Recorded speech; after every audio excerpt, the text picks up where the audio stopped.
Hello दोस्तों, नमस्ते प्रणाम। हम किरण शर्मा, हम मंजू शर्मा अपना यूट्यूब चैनल पर सबके स्वागत करे छी। नमस्ते प्रणाम सब दीदी भाई जी के प्रणाम, सब यूट्यूब फैमिली के प्रणाम, जते दर्शक सुनबे सबके प्रणाम। और हम दोनों दरानी जेठानी बहुत प्यारा से है भोला बाबा के नचारी गीत गावे जा रहल छी। अहाँ सब जरूर सुनब और कमेंट करके जरूर बताएब गीत केहन लागल नहीं लागल। बहुत प्यारा सा गीत है। अहाँ सब गीत के लास्ट तक सुनब और प्यारा आशीर्वाद अहाँ सब जरूर देब और ज़्यादा से ज़्यादा शेयर करब। बहुत प्यारा सा गीत है, सुनबे तो मनोरंजन बहुत आयत।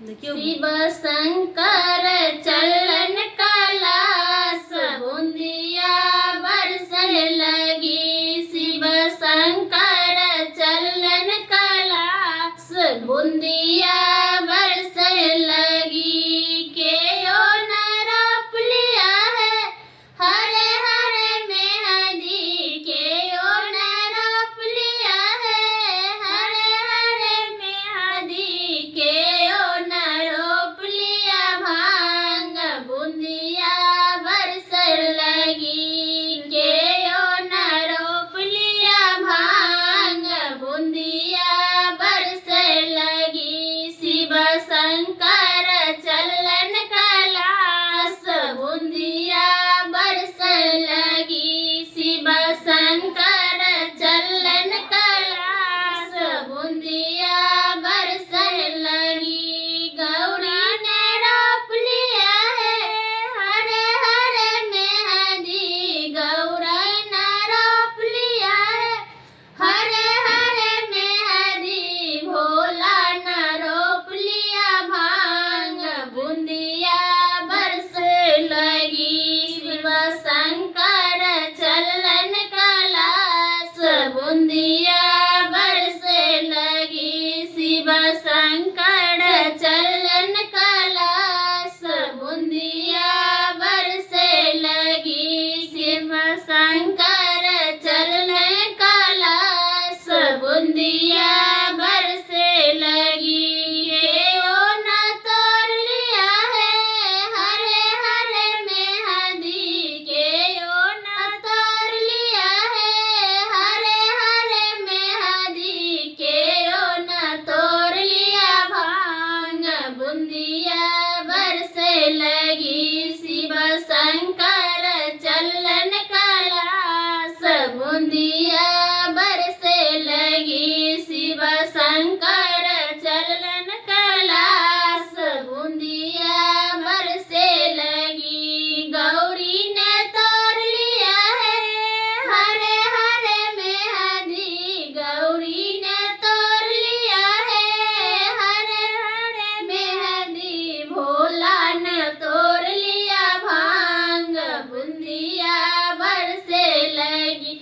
ई भोला ने तोड़ लिया भांग बूंदिया बरसन लगी। शिव शंकर चलन कलास बूंदिया बरसन लगी। शिव शंकर चलन कलास बूंदिया बरसन लगी। के ओ न पीस लिया है हरे हरे मेहंदी। के ओ न पीस लिया है हरे हरे मेहंदी। के ओ न पीस लिया भांग बूंदिया बरसन लगी। के ओ न पीस लिया भांग बूंदिया बरसन लगी। शिव शंकर चलन कलास बूंदिया बरसन लगी। शिव शंकर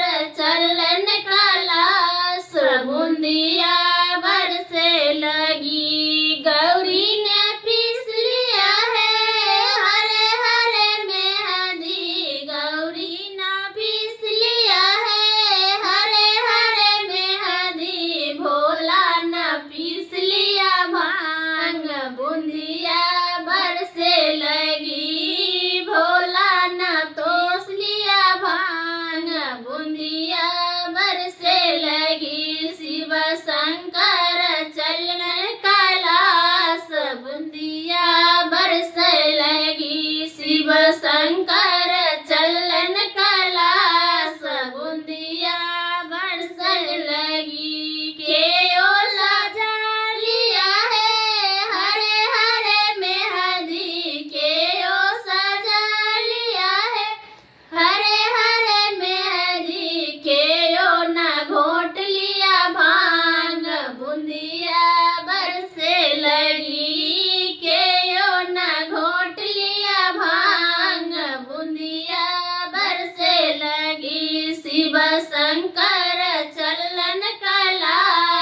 बूंदिया बरसे लगी शिव शंकर चलन कैलाश बूंदिया बरसे लगी गौरी सजा लिया है हरे हरे मेहंदी गौरा सजा लिया है हरे हरे मेहंदी भोला ने घोट लिया भांग बूंदिया बरसे लगी भोला ने घोट लिया भांग बूंदिया बरसे लगी शिव शंकर चलन कैलाश बूंदिया बरसे लगी शिव शंकर